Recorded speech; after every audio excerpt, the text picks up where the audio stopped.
I want to walk you through how to use this Eastwood brake tube flaring tool. Really nice setup that I've had some really good luck with, so I'm going to show you how to actually use this. We're going to start by using a piece of brake line from an actual coil. What you want to do is straighten this out. So take what you need, straighten it, and my students are going to use about 1 foot, so we're going to go approximately 1 foot, and then we're going to use the tubing cutter to cut it. So you're going to have to open this up a little bit. That moves the cutting blade away. Put the tubing in between the two little rollers and then tighten it back down. Now the way this works is as you spin it, the wheel starts cutting into the tube and then you get a nice clean cut. Every so often, when it gets easy to turn, you're going to tighten the knob a little bit more. Tighten the knob.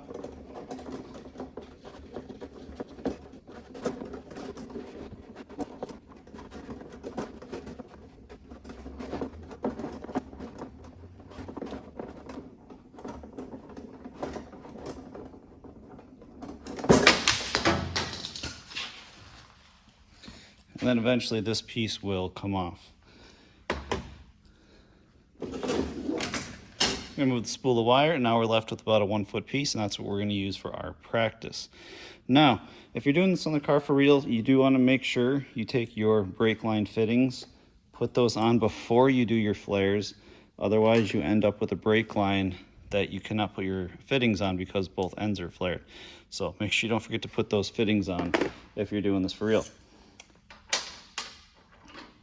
Now, next thing we're going to do is we need to clean up the end of this just a little bit.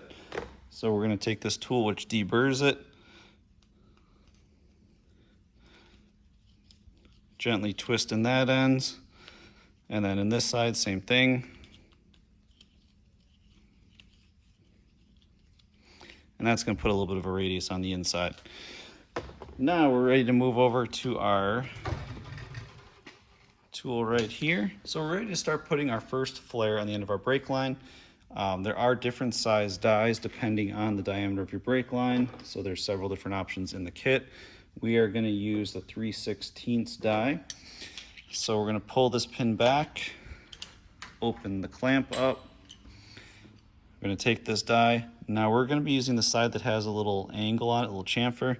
I color coded mine just so my students can line it up a little bit better, so I put some red on the back end of it. We're going to put our brake line in there, and I'm going to spin this over to setting 1 to give me a little extra room to work with. Set the brake line in there, and then set the top die on. We're going to flip up the clamp, push the pin back through,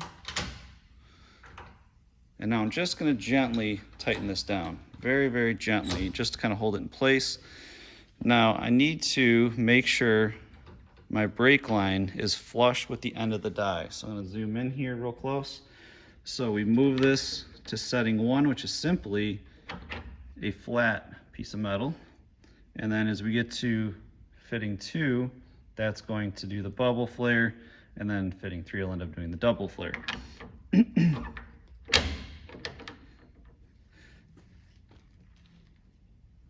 So I'm going to pull on this handle, and because this is loose, my brake line is going to be able to slide through the die. And you'll see it sliding, sliding, sliding, and now the handle won't go anymore. It's flush, and I'm going to return it.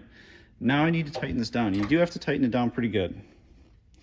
Otherwise, the brake line will start sliding through here. I'm going to rotate through to setting 2. I'm again going to grab the handle,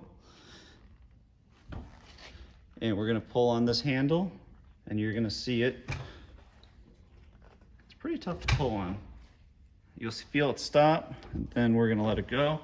And what I've just done is made what's called the bubble flare.